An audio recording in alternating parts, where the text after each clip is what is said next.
ქვეყანაში შექმნილი პოლიტიკური ვითარება და საპრეზიდენტო არჩევნები ევროსაბჭოს საპარლამენტო ასამბლეის დელეგაციის წევრები წინა საარჩევნო ვითარების შესახებ ინფორმაციას უშუალოდ პრეზიდენტობის კანდიდატებისგან ისმენდნენ. პოლიტიკური პარტიების ლიდერებმა საკუთარი პოზიციები და შენიშვნები რიგრიგობით განმარტეს, ევროპელმა პოლიტიკოსებმა კი სამდღიანი ვიზიტი დღის ბოლოს ჟურნალისტებთან შეაჯამეს. ევროსაბჭოს საპარლამენტო ასამბლეის წარმომადგენლები წინა საარჩევნოდ გამოვლენილი დარღვევების შესწავლას ითხოვენ. რეკომენდაციები მათ შემაჯამებელ პრესკონფერენციაზე წარმოადგინეს. უკვე ცნობილია, რომ უახლოეს მომავალში არჩევნებზე დაკვირვების მიზნით ევროსაბჭოს საპარლამენტო ასამბლეის 32 წევრიანი დელეგაცია ჩამოვა. შესაბამისმა უწყებებმა საარჩევნო კამპანიის დროს გამოვლენილი ყველა დარღვევა უნდა გამოიწვიონ. მკაცრი და თანაზომიერი სანქციები უნდა გატარდეს, რათა მომავალში თავიდან იქნეს აცილებული ამგვარი დარღვევები. ამასთან საზოგადოებას უნდა მიეწოდოს ინფორმაცია ამ მიმართულებით გატარებული ღონისძიებების შესახებ.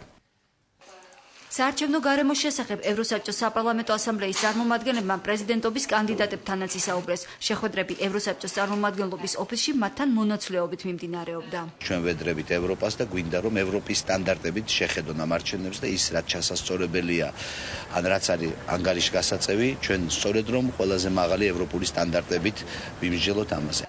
ევროპული სტანდარტების არჩევნების აღჭერად პრეზიდენტობის კანდიდატთა ნაწილს მათი განცხადებით დარღვევები წინა საარჩევნო კამპანიის მიმდინარეობისას უკვე მოხდა.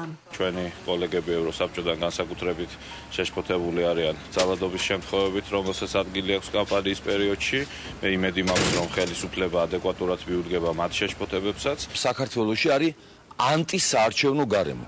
შალვა ნათელაშვილს მოუხსნეს საბიუჯეტო დაფინანსება, წაგვართვეს ოფისები ყველა რაიონში.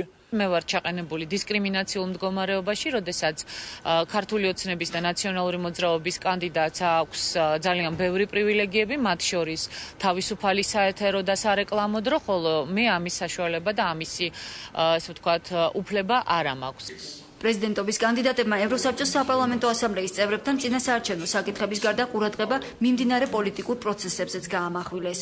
ევროპის საბჭომ გაიხსენოს მის მიერვე რუსეთისთვის დაკისრებული ვალდებულებების უხეშად დარღვევის პროცესი საქართველოში, რომელიც სწორედ ამ შეხვედრების პარალელურად მიმდინარეობს სოფელ დვანში, დიცში და საქართველოს ტერიტორიის შუაგულში. მოგვიანებით ევროსაბჭოს საპარლამენტო ასამბლეის წევრებმა შეხვედრები შინაგან საქმეთა სამინისტროში, უშიშროების საბჭოს მდივანთან და იუსტიციის მინისტრთანაც გამართეს. თეა წულუკიანთან ვიზიტის დროს კანდიდატთა რეგისტრაციიდან მოხსნის საკითხით და საარჩევნო სიის გამართულობით დაინტერესდნენ. წელს საარჩევნო გარემოს კუთხით საკრიტიკო დიდი არაფერია, რაც ქვეყნისთვის პროგრესია, თუმცა ჩვენ ამაზე ყურადღება არ უნდა შევაჩეროთ და მოვადუნოთ იმისათვის, რომ მომავალი წლის ადგილობრივი არჩევნები კიდევ უფრო კარგ გარემოში და დემოკრატიულ ვითარებაში ჩატარდეს. ევროსაბჭოს საპარლამენტო ასამბლეის წარმომადგენელთა ვიზიტი საქართველოში 3 დღე გაგრძელდა. დელეგაციის წევრები თბილისს ხვალდატოვებენ.